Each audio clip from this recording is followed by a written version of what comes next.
Hi friends, তো কেমন আছো তোমরা সবাই? আশা করি অনেক ভালো আছো আর আমিও অনেক ভালো আছি। তো আমি এলিনা আর আমার চ্যানেলে তোমাদের সবাইকে স্বাগত।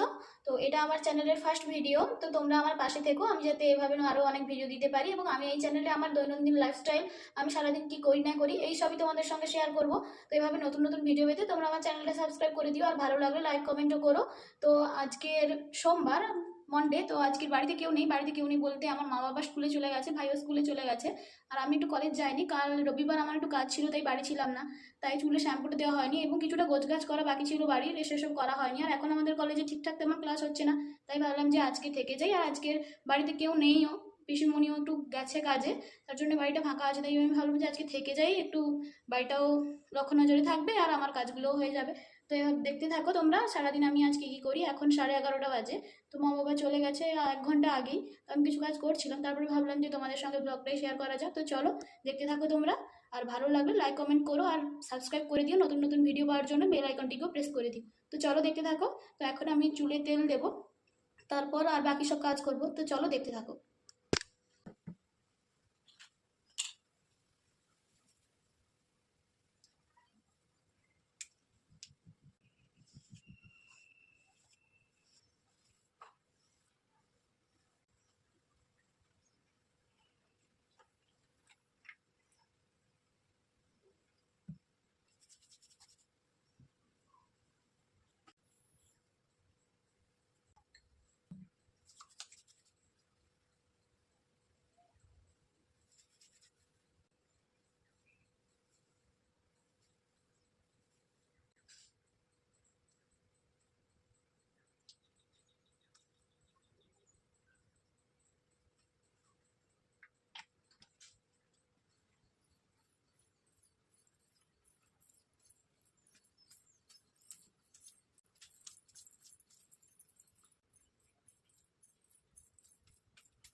আর অনেকটা জোরে বৃষ্টি হচ্ছে। এই দিকটায় ঠিকঠাক ততটা ভালোভাবে মোটামুটি বোঝা যাচ্ছে, আর এই দিকটায় দেখো এইখানে জলটা পড়ছে ওপর থেকে, তো কীভাবে বৃষ্টিটা হচ্ছে দেখো। আর পুকুরের দিকটাতেও দেখো কীভাবে বৃষ্টিটা হচ্ছে, অনেকটাই জোরে এসেছে। কয়েকদিন ধরেই আমাদের এদিকে বৃষ্টি হচ্ছে, তো আজও ঠিক তেমনই। কাল কিছুটা হয়েছিল। কটা বাজে? এখন বাজে 11:42। তো বাইরে তো আমি তোমাদের দেখালাম কতটা বৃষ্টি হচ্ছে, খুবই বৃষ্টি হচ্ছে, বাট বাইরে আমার কিছু কাজই নেই তেমন, তাই বাইরে বৃষ্টি হোক বা যা হোক আমার তাতে কিছু যাই আসে না। তো আমি এখন এই রুমটাকে একটু গোছাবো, পরিষ্কার করবো। তো এই রুমটা এটা, তারপরে এদিকে জামা কাপড় অনেকগুলো আছে এমনি ঝুলে, তো টেবিলটা পরিষ্কার করবো। চলো দেখতে থাকো।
এখন আমি স্নান করে এসে গেছি আর মা রান্না করে দিয়ে গেছে, আমি শুধু খেতে বসবো। তো খাওয়া দাওয়া হওয়ার পরে শুতে চলে যাব, আর কিছুই কাজ নেই। তো চলুন দেখি, তোমাদের দেখাই মা কি রান্না করেছে। তো মা যেহেতু রান্না করে দিয়ে স্কুল যায়, তো যখন যেমন টাইম পায় তখন তেমনই রান্না করে। তো এটা ইলিশ মাছের আলু বেগুন দিয়ে ঝোল আর ভাত। তো চলো আমি খেয়ে নিই।